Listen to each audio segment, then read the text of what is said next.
새벽을 도우시는 하나님 진심으로 감사합니다.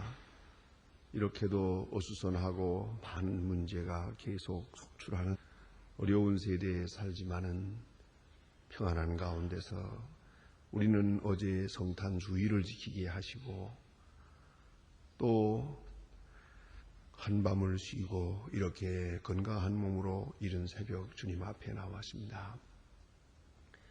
또한 내일 우리는 성탄을 맞고 있습니다.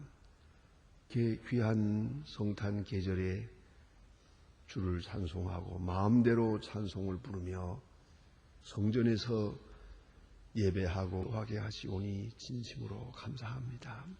하나님 아버지, 무엇이 관대 저희들을 이처럼 사랑하신 것입니까? 하나님이여, 이제 성령으로 감화 감동하시는 중에 우리가 누리고 있는 사랑과 은총이 얼마나 크고 위대하고 놀라운 것인 것을 깊이 깨닫는 귀한 아침 되게 하옵소서. 하나님 아버지, 우리의 삶 전체가 주의 손에 있고 주의 은총 가운데 있고 사랑이 곳곳에 나타나 있음을 생각하며 하나님 앞에 영광을 돌립니다. 주여, 그 크신 은혜에 감사 감격하는 이 아침 되옵소서.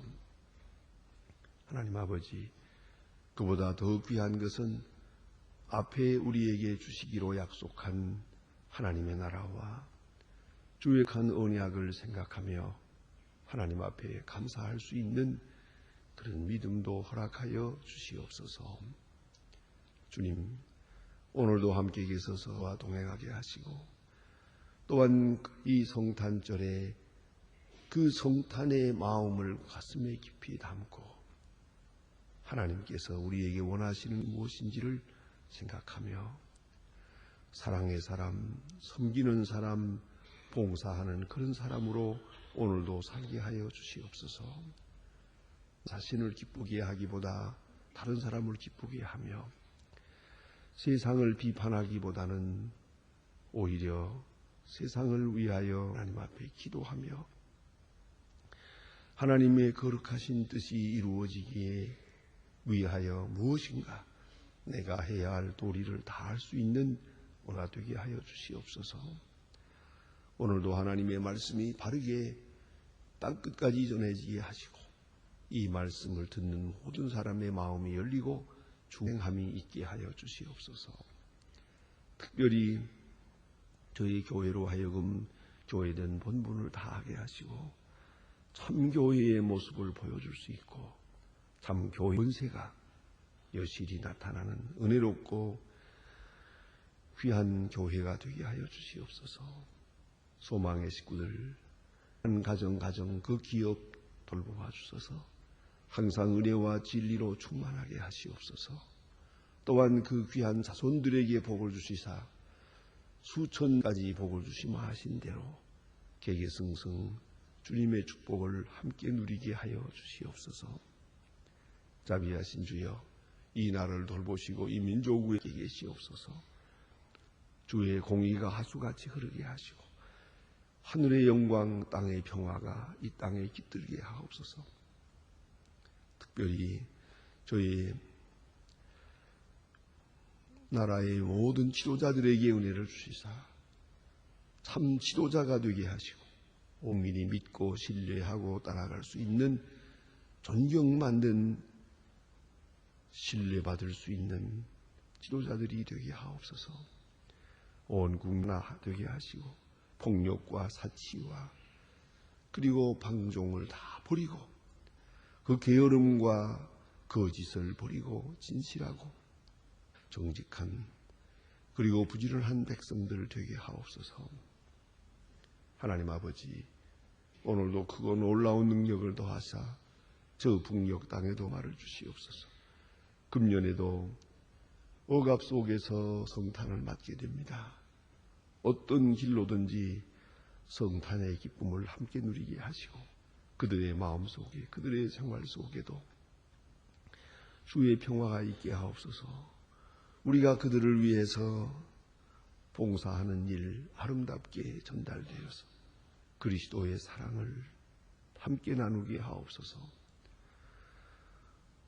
고아들에게 주님의 사랑을 보여줄 수 있게 하고 과학기술대학을 잘 지어서 복음의 전초 기지를 삼을 수 있게 하시고 북한을 원하는 그런 큰 역사가 조용히 이루어지게 하옵소서. 이 엄청난 일을 우리에게 맡기셨사온데 하나님이여 잘 감고 수행할 수 있고 완성할 수 있도록 시작하신 주께서 끝까지 인도하여 주시옵소서. 하나님 아버지, 오늘도 해외에 있든지 여행 중에 있든지 군문에 나가 있는 젊은아, 공부하는 자녀들, 수험생들 하나하나 다 돌보아 주시옵소서. 믿음 위에 굳게 세워 주시옵소서. 병중에 있는 분들과 슬픔을 당한 가정들 하나하나 다 돌보시옵소서. 주의 평화가 함께하며 내일 성탄절에 더 큰 은혜가 우리 교회에 그리고 이 땅 위에 있어지게 하옵소서. 오늘도 그늘에 앉아있는 사람들, 슬픔을 당한 가정들, 병원에서 클클하게 성탄을 만든 분들 다 위로하여 주시소서. 주 예수 그리스도의 이름으로 기도드립니다. 아멘. 하나님의 말씀 계속해서 우리 마태복음 23장 오늘 아침도 보겠습니다. 마태복음 23장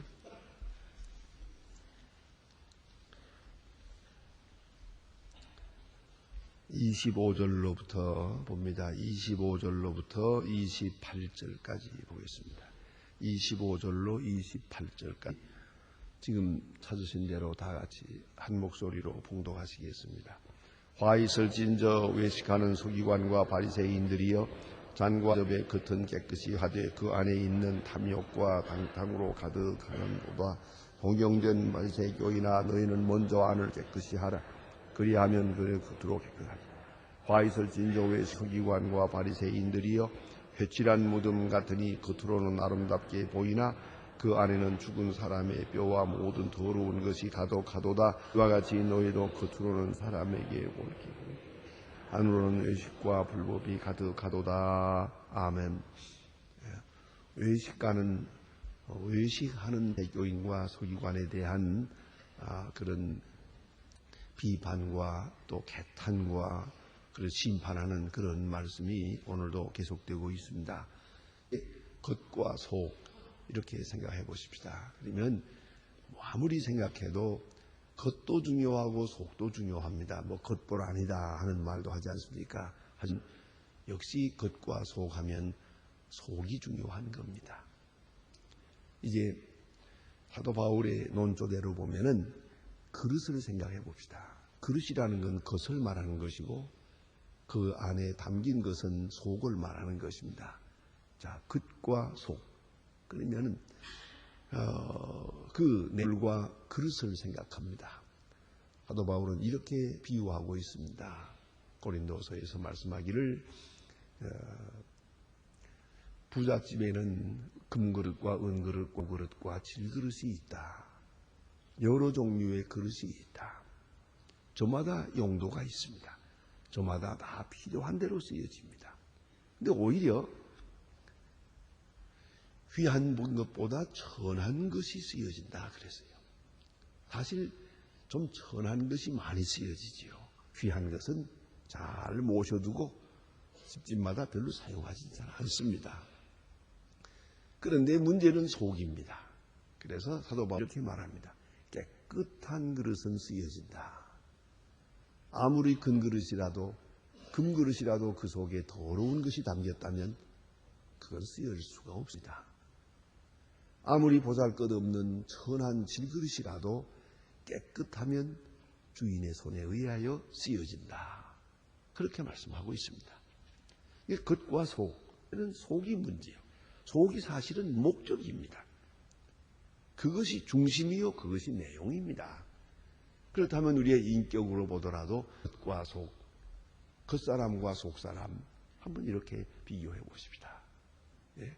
겉이 잘났다고 해서 그게 쓰여지는 게 아니지 않습니까? 속이 문제입니다. 자, 이제 외모로 사람을 취하지 마라 그러는데 외모는 역시 겉이에요. 사람 되면 그 내용은 그것은 아니겠죠. 또 그 사람이 가진 소유, 그 사람이 가진 지식, 혹은 요새 지능 이런 것들은 다 겉에 속하는 것이. 그러나 그 사람의 양심, 그 사람의 중심과 인격과 삶의 목적과 그의 가치관, 그것은 속입니다. 그런 거로 우리는 생각해야 합니다. 속을 깨끗이 하고 속이 충실해야죠. 겉의 문제가 아닌데 어떤 의미에서 겉은 속만 좋으면 점점 비춰지는 거 아니겠습니까? 진실하면 얼굴에 비춰지고 또 언하면 그 생활 속에 나타나게 되어 있어요. 그건 분명합니다.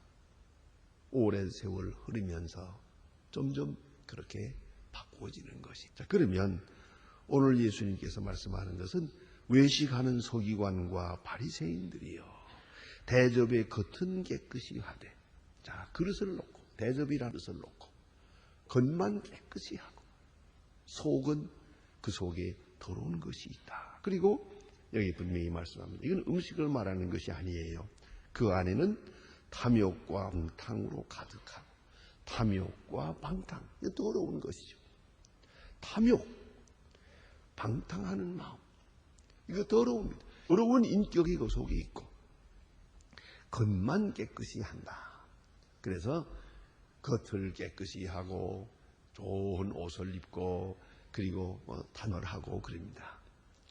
가끔 그런 것을 봅니다. 아마 특별히 우리 형편 가운데 그런 것 같은데, 그저 누굴 만나러 간다 하다든가 또 무슨 좋은 일이 있다든가 하게 되면은 미장원에 가서 몇 시간씩 고생을 하면서 열심히 그냥 요새 마사지 하고 그냥 이렇게 해가지고 자관 잔뜩 꾸며가지고 나옵니다. 왜? 이게 문제는 속입니다. 그렇게 잘 꾸몄는데, 아주 아름답게 꾸몄는데 입을 열어 말을 하면 말은 엉망이에요. 그건 교양이 없어요. 신앙도 없어요. 인격도 없어요. 그런 속은 텅 비었어요. 속은 썩었어요.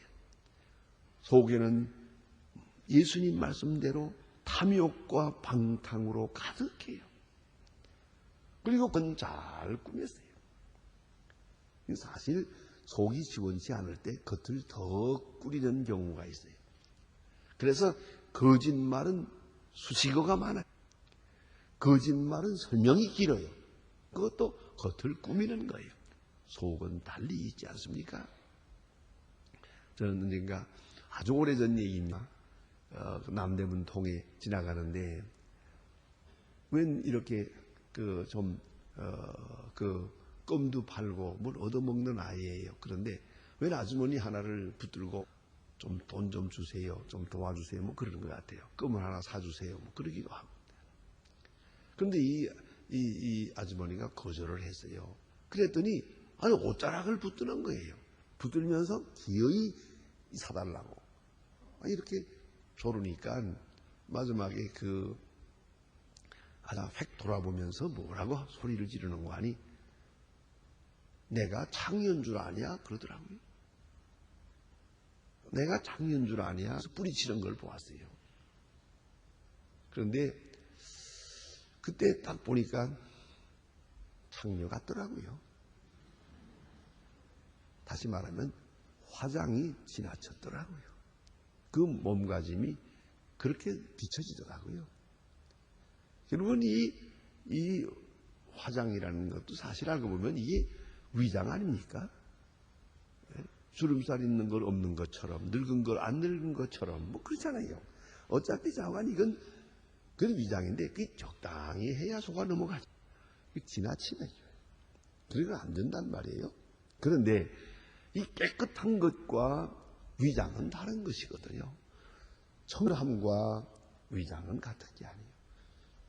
청결하게 해서 그 순결함을 나타내는 것과 그 속에 있는 것, 그것을 더러운 것을 위기 위해서 거기다가 과장을 한 거예요. 지나치게 장식을 한 거예요. 그럴 때에 천하게 보이지 않습니까? 결국은 이 화장이 지나치면 천해지는 것이에요. 그 왜 지나치게 되느냐? 그러면 속이 시원치 않기 때문에 겉으로 위장하는 거죠. 속이 충실, 그렇게까지 할 필요가 없어요. 남이 혹 멸시할까? 남이 혹 무시하지 않을까? 내 이 속에 있는 더러운 것이 드러나지 않을까 해서 참 위장하고 포장을 하니까 오히려 더 드러나게 되죠. 그래서 오늘 이 말씀은 속에는 탐욕과 방탕으로 가득한데 그것을 위장해서 외식하게 거룩하게 보이도록 한다. 제사장과 서기관과 바리새 그 옷이 특별해요. 긴 옷을 입고 천천히 긋고 길을 가다가 손을 들고 하나님 앞에 하나님 감사 기도하면서 다니거든요. 자, 거룩하게 보여요. 속에는 악한 것이 있단 말이에요. 지금 예수를 십자가에 못 박으려고 지금 음모를 꾸미고 있어요. 그런 짓을 하면서 겉으로 거룩하게 보여요. 예수님 정면적으로 지적합니다. 너의 속에는 탐욕과 방탕으로 가득한데 겉만 깨끗하게 하는도다. 외식이죠. 소경된 바리사이나 너는 먼저 안을 깨끗이 하라. 깨끗이 하라. 그리하면 겉도 깨끗하리라. 그건 사실이죠. 이 건강으로 말하더라도 내용적으로 건강해지면 건강한 얼굴이 되는 거 아닙니까? 건강은 약해졌는데 자꾸 주워 바른다고 그게 예뻐지는 겁니까? 그래서 요새는 화장품을 얼굴에 바르는 게 아니라 먹잖아요. 먹어서 어찌하든지 아름답게 보이도록. 그러려면 건강미가 제일 중요한 것이거든요. 그와 같이 먼저 속을, 건강보다 더 중요한 마음이 건강해야죠. 마음이 기쁘고 행복해야, 그래야 이게 몸도 건강해지지. 마음은 썩어 죽어가고 잠을 못 자는데 이게 되겠습니까? 내과 의사의 말입니다. 그의 기록을 제가 한번 보았는데, 내과 의사가 환자가 왔을 때 진찰을 하고, 진찰한 끝에 이제 결과를 말합니다. 결과를 알려줄 때 제일 괴로운 때가 언젠가 하니 당신은 지금 암입니다. 잘 살면 그저 6개월, 못 살면 3개월 살겠습니다. 이런 선언을 하게 될 때 당신은 의학적으로는 몇 개월 살지 못합니다. 이렇게 선언을 하게 될 때 제일 괴롭다는 거예요. 사형선고를 하는 거죠. 재판장이 사형선고하는 것과 같은 그런 그 아픔이 있고 괴로움이 있어요. 그러니 말을 안 할 수도 없고 이런 말을 해야 될 때가 있는데, 그래서 그때마다 한번 환자에게 물어본다는 거 아닙니까? 혹 3년 전에 무슨 어려운 일이 있었습니까? 사업상으로나 가정에나 어떤 어려움이 있었습니까? 하고 이렇게 좀 이야기를 한다는 거죠. 이런 얘기 저런 얘기를 반대로 돌려서 얘기를 좀 해보면 그 내과 의사록은 그렇습니다. 하나같이 정확하게 3년 전에 큰 사건이 있었다는 거죠. 큰 사건이 있어서 잠을 못 잤어요. 한 주일 열흘 동안 잠을 못 잤어요. 꼬박 세우는 거예요. 벌벌 떨면서 눈을 감아도 잠이 오질 않아요. 그리고 알짱하게 그런 기간이 한 일주일 동안 대체로 있었다는 거예요. 그런 괴로운 시간이 있었습니다. 근데 그때는 무사히 넘겼어요. 그때 얻어맞은 거예요. 그때 공격받은 거예요. 그래가지고 그것이 시작이 돼서 발병이 돼가지고 전이 발전을 해서 오늘 와서 사형 선고를 받게 되는 거예요. 결국은 마음의 병이에요. 정신적인 병, 속사람의 병이 들 거예요. 그것이 겉사람까지 죽여놓는 거예요. 요새는 이런 것을 신령의학법이라고 해서 많은 과로 설명도 합니다. 그렇게 될 수밖에 없다. 그때의 저항력을 잃어버리는 것이요. 그래서 오늘 와서 이렇게 쓰러지게 됐다. 으로 영적으로, 내적으로 건강해야 몸도 건강하고 생활도 건강하고 인간관계도 건강해지는 거예요. 그걸 잊지 말아야 돼요. 그런 거로 이 내적으로, 영적으로 건강하다는 것이 첫째예요. 그런 거로 예수님 말씀하시기를 속을 깨끗이 하라. 그래야 겉도 깨끗해질 것이다. 말씀하십니다. 다시 이어집니다. 외식하는 서기관과 바리새인들이여 회칠한 무덤 같으니 겉으로는 아름답게 보이나 그 안에는 죽은 사람의 뼈와 모든 더러운 것이 가득하도다. 이게 무슨 말인 거 아니? 이것은 설명이 좀 필요합니다. 회칠한 무덤, 우리 무덤에다 회칠하는 법이 없습니다만은 이스라엘 사람들은 다 산이 많고 바위 산이 많아서 자연 동굴이 많습니다. 자연 동굴이 구멍이 뚫린 것처럼 바위 여기저기 뚫려 있거든요. 그러면 이 두 가지로 쓰여지는데 이것은 이렇게 구멍이 뻥많이 뚫려진 굴이 있으니까 비가 오든가 하게 되면 거기 들어가서 비를 거둘 수 있어요. 또 하나 중요하게 쓰여지는 게 뭐냐면 6월절입니다. 6월절, 장막절, 5절 이런 때 절기가 되면 많은 사람들이 모입니다. 이 전년전 그 당시 예루살렘이 한 5만 명이었다는 거예요. 그런가 하면 이 절기가 되면은 얼마 되느냐? 한 18만 명이 모인다는 거예요. 요시포스의 기록에 의하면 18만 명, 20만 명이나 되는 많은 사람. 이 더구나 이 사람들의 기록에 나오고 있어요. 그게 18만 명이나 되는 많은 사람들이 모여든다 이거예요. 자, 이렇게 모여들면 어디 숙소가 있겠어요? 물론 거기에 원 주민들 집에 소위 민박을 하죠. 그래서 5사람 집 사는 집에 10사람이 들어가요. 이렇게 해서 민박도 하고 그리고도 남는 거예요. 이 사람들이 갈 데가 없으면 어떡하냐. 그러면 또 비가 올 수도 있고 춥기도 하고 이러면 동굴 속에 들어가요. 동굴 속에 들어가서 저녁에 찾아 들어가서 잠을 자고 아침에 나오는 게 이렇게 된단 말입니다. 자, 그런데 문제는 굴이 목적 하나는 이렇게 쓰여지기도 하고 또 하나는 굴이 무덤이에요. 여기다가 시체를 넣는 거예요. 자자손손이 할아버지, 아버지, 아들 계속해서 시체를 이렇게 쌓아놓거든. 그래서 이제 오랜 세월이 흐르면 다 썩지 않았겠어요?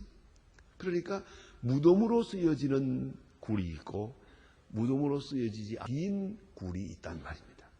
그러면 자 이렇게 절기가 돼서 또 좀 추워서 비가 와서 그 사람이 많이 모였다가 거처할 곳이 없어서 하룻밤 굴인세 져야겠다 그러고 들어가야 가는데 이게 지금 시체가 들어있는 굴인지 아닌지를 알 수가 없어요.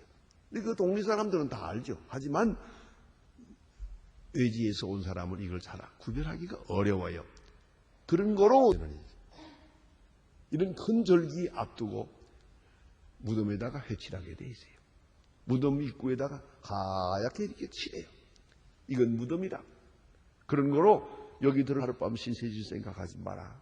그 표시를 하게 돼 있고 의무적으로 이 절기가 되면 무덤에다가 하얗게 표시를 한 거예요. 자, 그러니까 멀리서 바라보면 하얗게 이렇게 해놓은 게 아치 같아서 보기가 괜찮아요. 그래 여기 보니 회칠한 무덤 같으니 겉으로는 아름답게 보이나 회칠한 무덤 아름답게 보이니 그러나 속에는 예수님 말씀 그대로 죽은 사람의 뼈와 더러운 것들이 가득하도다. 회칠한 무덤 바로 그걸 말하는 거예요. 그렇다면 자 우리 인간이 회칠한 무덤 같다. 바리새교인과 서기관이 회칠한 무덤 가장 거룩한 척하고 좋은 옷을 입고 그리고 천천히 걸어다니면서 할렐루야를 연발하며 다니는 속에는 가득한 더러운 악한 것이 있도다. 외식하는 자요. 겉으로 꾸미는 사람. 겉으로 자기를 거룩한 것처럼 내세우는 그런 사람. 외식하는 사람이요. 그에게 화가 있겠다고 말씀하십니다. 그런 거로 우리는 생각해야 합니다. 먼저 먼저 우리가 하는 것은 속부터 깨끗이 해야 됩니다. 속을 깨끗이 하면 겉은 깨끗해지는 거예요. 겉을 장식하는데 너무 많은 노력을 할 필요가 없고요. 또 중요한 것은 최소한도 외식하는 되지 말아야 돼. 아주 최소한도. 이게 무슨 말인가 하니 더러우면 더러운 대로, 악하면 악한 대로, 부족하면 부족한 모습대로 사는 게 진실이에요. 그런데 거짓되면서 진실한 것처럼, 악하면서 선한 것처럼, 바로 그것이 외식이에요.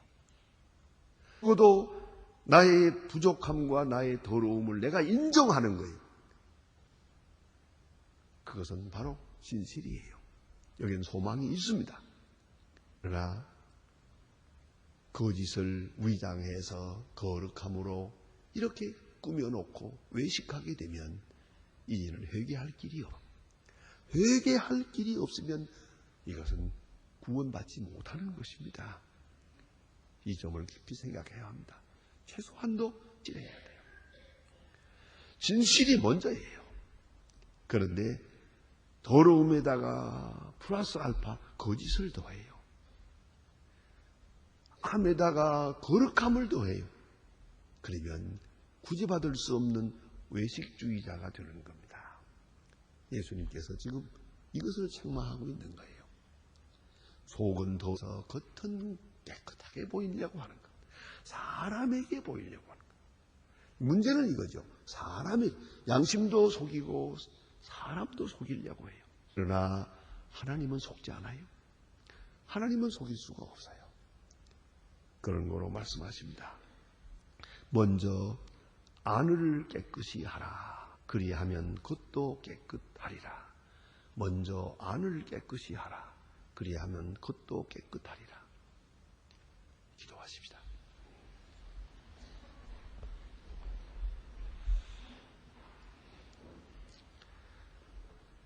하늘에 계신 우리 아버지시여, 이름이 거룩히 여김을 받으시오며 나라의 마옵소서 뜻이 하늘에서 이룬 것 같이 땅에서도 이루어지이다. 오늘날 우리에게 일용할 양식을 주옵시고 우리가 우리에게 죄진 자를 사하여 준 것 같이 우리 죄를 사하여 주옵시고 우리를 지게 하지 마옵시고 다만 악에서 구하옵소서. 내가 나라와 권세와 영광이 아버지께 영원히 있사옵나이다. 아멘.